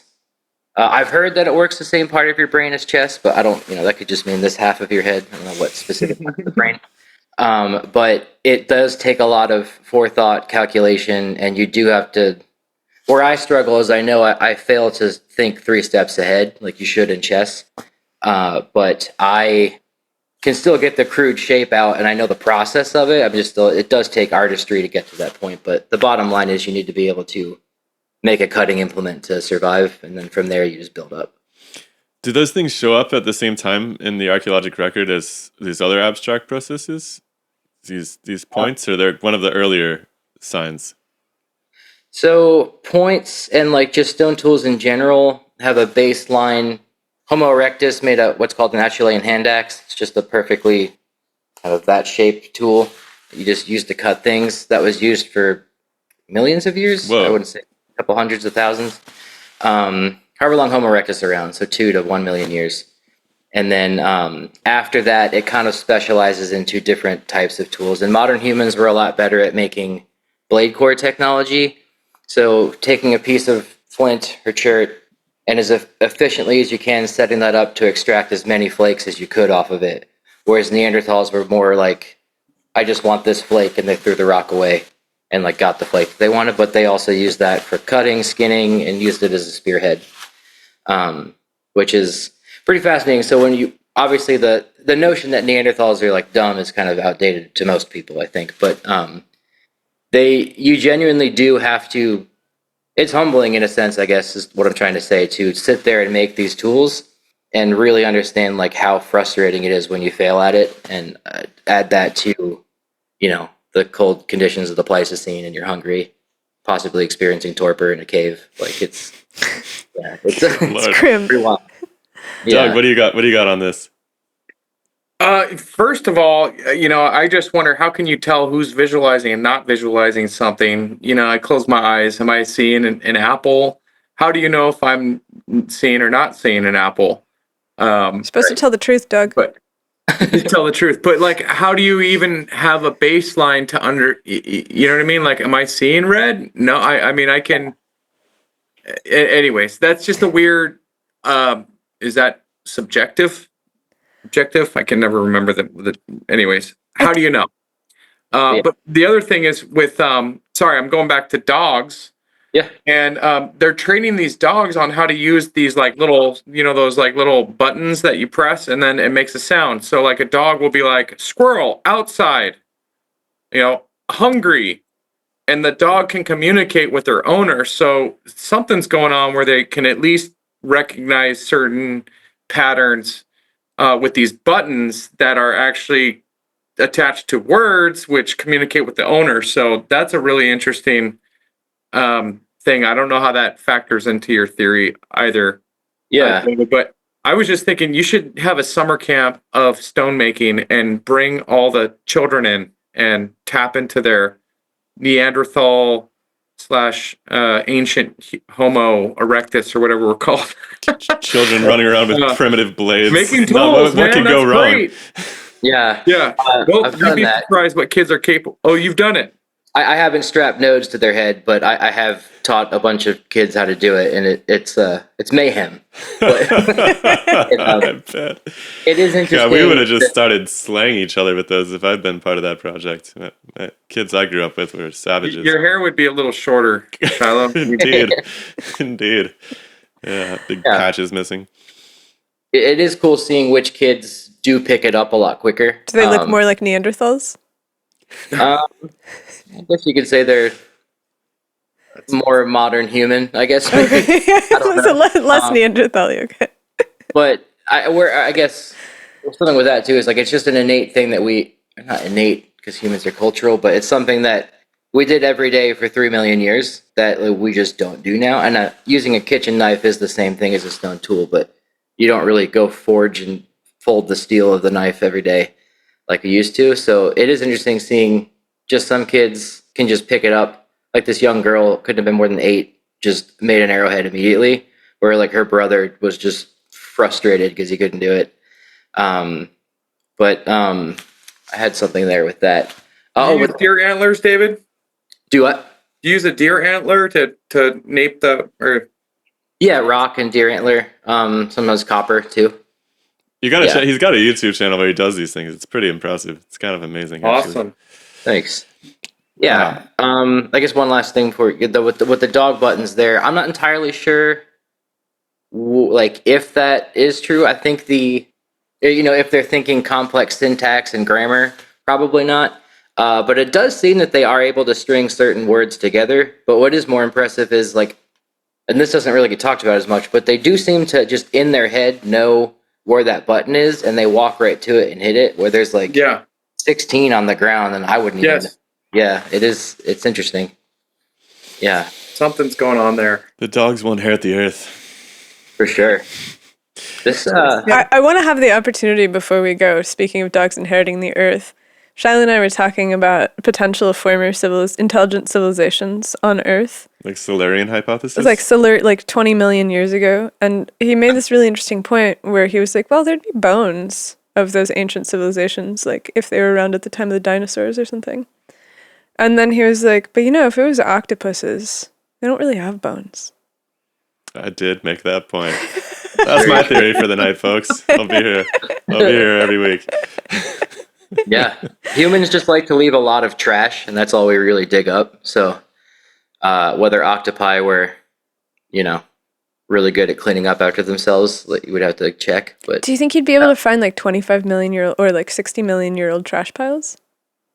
If you could find like a T-Rex eroding out of a river, surely you'd find something 60 million years old, that's like human or some kind of a piece of stone or a bone maybe sharpened into something, but weathering on that, it's so long ago. But then if you're talking about different kinds of consciousness, the tool making might look completely different than what we understand today. So, David, I was in a cave in Spain, and they could tell when the humans were there just based on the buildup of the sediment, right? So there'd be like a layer of all the flint pieces and pieces of deer antler, and then it was like a bunch of bones, and there was a bear in that cave for 1,500 years, and then the bear left, and then humans came back in, and then there's layers and layers. It's really interesting to see how they kind of dated it. But that was that famous cave where they did the whole ceiling, and they had horses and all these different depictions. It was really fascinating. Yeah. Pretty neat, but I'll just leave it there. But it was one bear? Stuff, David. Yeah, thank you. This was really fun, guys, by the way. I enjoyed this. I appreciate you coming. It's always good to see you, man. And by the way, can you tell people your YouTube channel, where are you hanging out mostly these days? I'm in California visiting my cousin right now, but I am in Nashville as home base. Nice. And then, David E. and Howe on YouTube and Instagram, or YouTube and TikTok, and then also, YouTube. And then Ethnocynology is the study of dogs in human cultural context, and that's my main platform on Instagram. Awesome. Amazing. Thank you so much. Yeah, David, thank you. Everybody, let's give him a hand. And David, hope you come back and do it all over again at some point down the line. Anytime. David Ian Howe, folks. All right. And, I don't know. We might want to quit while we're ahead. Yeah, I think we've reached the end of a very fantastic premiere of Paradigm Drift, and so many names still in the hat. Yeah, all of these souls that have to come back for next try time. Again next time, folks. We had no idea what was going to happen. This has been super fun, and we have run the gamut from mind bending to mind expanding, and everything in between. And I've used all of my trillions of neurons. They are completely used up at this point. So somebody put together a bingo card for next time. We'll have a good time. Yeah. Doug, thank you so much, man. This is Doug, the greatest living bass player. I just want to thank you guys for on Earth. having me. Thanks for having me, and I was enjoyed hearing all the different ideas and seeing the continuity and where different theories connect and where they don't connect, and it was really fun to hear it all, and I'd love to do it again, given the opportunity, and hopefully you guys don't mind having me back. So Yeah, thanks. We would love to. And Doug's playing a gig later tonight, so good luck, sir. Yeah. You are a freaking trooper. You're making me Total feel machine. old, honestly. So No worries. I'm impressed. Hell yeah. All right, Doug, everybody, any final words, Nastia? I love y'all so much. I appreciate that you are here for it and that we have this opportunity to pick your brains and that every single one of you that came up was willing to lay it all out in front of everyone and go in front of the world with your ideas. We love your ideas. We love that you're here. It's great to be alive. And thanks for everybody who's hanging out in the comments section. It's been a blast to read everybody's thoughts along the way. And yeah, let's do it again next time. I don't know when we'll schedule another one of these, but we'll get this one out on YouTube and then we'll start planning the next battle. Heck yeah. All right. Thank you, everybody. Have a wonderful night. Happy rabbit holing. Good night, everybody. Bye, everybody.